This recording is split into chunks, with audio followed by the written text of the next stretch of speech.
नमस्कार, बहुत स्वागत है आप सबका। देख रहे हैं ज्योतिष जरा हटके। मैं हूं आपके साथ आपका इष्टो फ्रेंड संतोषी। इस कार्यक्रम में कुछ डिफरेंट जानकारी हर रोज़ लेकर के आते हैं। आज का विषय है खोए प्यार का वापस आने वाला योग। प्यार खोता कैसे है? पहला प्रश्न। वापस सबका आता है? नहीं। किसका आता है प्यार वापस लौटकर? म्यूचुअल सेपरेशन लव फैक्टर में बहुत रेयर होता है। म्यूचुअल सेपरेशन पत्नी फैक्टर में भी बहुत रेयर होता है। हर कोई आमिर खान, किरण राव की तरह नहीं है। जो दिखा वो बड़ा म्यूचुअल सा दिखा, बड़ा मैच्योर सा दिखा। वास्तविकता जो भी हो, लेकिन अगर हम सिर्फ दिखने की बात करें तो सुखद है। ऐसा सेपरेशन हर कोई चाहता है, लेकिन सच तो ईश्वर जानता है। इसी प्रकार हम आपके जीवन में भी, प्रेम जीवन में, अफेयर के मामले में 90% लड़कों के द्वारा धोखा दे करके हट जाते हैं। लड़कियां उस बात को कहीं खोल नहीं पाती, कहीं बोल नहीं पाती, कहीं कह नहीं पाती। जाति, धर्म, लोक, लाज, परंपरा, लेकिन हृदय में एक टीस रहती है। हालांकि आज की तारीख में बहुत सारी अब लड़कियां इस मामले में भी मैच्योर हो रही हैं, मुखर हो रही हैं, खुल रही हैं, बोल रही हैं, समझा रही हैं, बता रही हैं, साम नाम दंड भेद अपना रही हैं, सब कुछ कर रही हैं। एक बड़ा सहज सा योग हम बताते हैं। अच्छा, खोया प्यार वापस लाएं जैसे बहुत सारे लुटेरे भी पड़े हैं। YouTube पर भी देखेंगे हमारे हर वीडियो में जो लव अफेयर वाले वीडियोस होते हैं, लव टिप जो हम देते हैं, उसमें भी खूब सारे कमेंट आते हैं कि थैंक यू बाबा जी, आपकी कृपा से मेरा खोया प्यार वापस आ गया। और मित्रों, आप भी बाबा जी से बात करने के लिए सूफी बाबा, बंगाली बाबा, साईं बाबा, दुनिया भर के बाबाओं का आता है। फेक नाम से होता है, कहीं अंजलि, कहीं नीलम, कहीं कुछ लड़कियों के ही होते हैं मैक्सिमम। वो बाबा लोग खुद होते हैं या उनके चेले होते हैं, वो नंबर प्रचारित करते हैं कि जैसे उनके जाल में आप भी फंसो। मित्रों, कुंडली में योग होगा तो खोया प्यार स्वतः वापस आएगा। No need to take a risk with any stranger. किसी अजनबी से रिस्क लेने की कोई आवश्यकता नहीं है।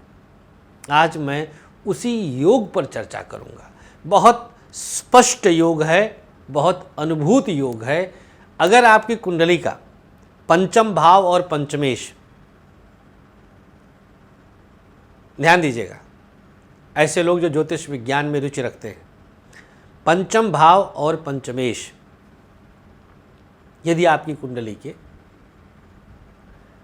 द्वादश और द्वादशेश से संबंध बनाते हैं, 12वें भाव के स्वामी के साथ दृष्टिगत या भावगत संबंध में है, पंचम और द्वादश का संबंध है, तो आपका खोया प्यार, बिछड़ा प्यार, सेपरेट प्यार जो अलग हो गया है, वापस आने की पॉसिबिलिटी मोर देन 100% है। समटाइम्स यह योग इतना खतरनाक होता है कि बीच में आपकी शादी हो गई और फिर से आपका प्रेमी या आपकी प्रेमिका आपके जीवन में आ गई।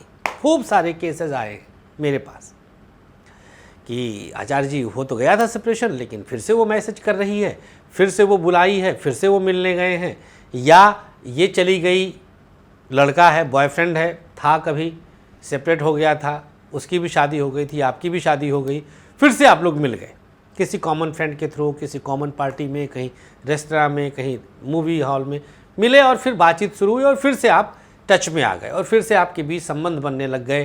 फिर आप जो साथ में हैं उनसे अलग होकर आप एक साथ रहने की भी सोचने लग गए।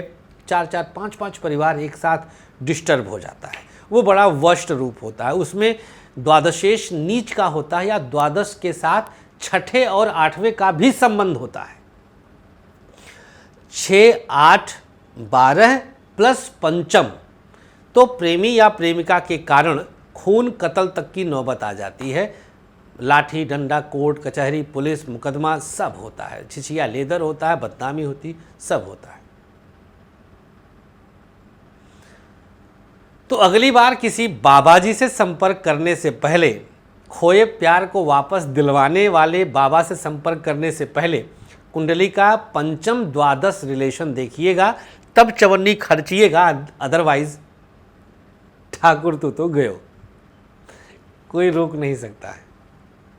वो बड़ा खतरनाक होता है, बड़ा बीभत्स टाइप का होता है, ठीक नहीं होता, ठीक नहीं होता।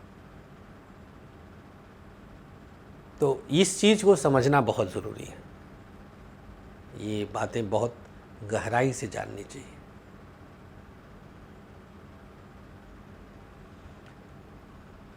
उपाय प्रयोग क्या करना चाहिए ऐसा आप चाहते हो? बहुत छोटा सा प्रयोग है। 12वें के स्वामी, मान लीजिए कि आपका कुंभ लग्न है तो 12वें का स्वामी शनि हुआ, तो शनिवार का व्रत करिए। 12वें के स्वामी का व्रत, मान लीजिए आपका सिंह लग्न है तो 12वें का स्वामी चंद्रमा हुआ तो सोमवार का व्रत। मान लीजिए आपका 12वें का स्वामी कर्क लग्न है तो 12वें का स्वामी बुध हुआ तो बुधवार का व्रत। 12वें के स्वामी का व्रत करिए, नो पत्थर and no nonveg in tummy. बस इतना ध्यान रखिएगा। हमारा प्यार हमेशा आपके साथ है। दुनिया का प्यार खो जाएगा, एस्ट्रो फ्रेंड का प्यार साढ़े नाल सदा रहेगा, तुम्हारे नाल सदा रहेगा। थैंक यू आपकी इस मोहब्बत के लिए जो आप हमें देते हैं। ईश्वर आपको सदैव प्रसन्न रखे। अनुमति दीजिएगा, लेकिन अभी 12 तक यहाँ मुंबई में है, 12 के बाद 13 जुलाई से आप गाज़ियाबाद में भी मुलाकात कर सकते हैं। थैंक यू सो मच आपके प्यार के लिए। नमस्कार, श्री राधे।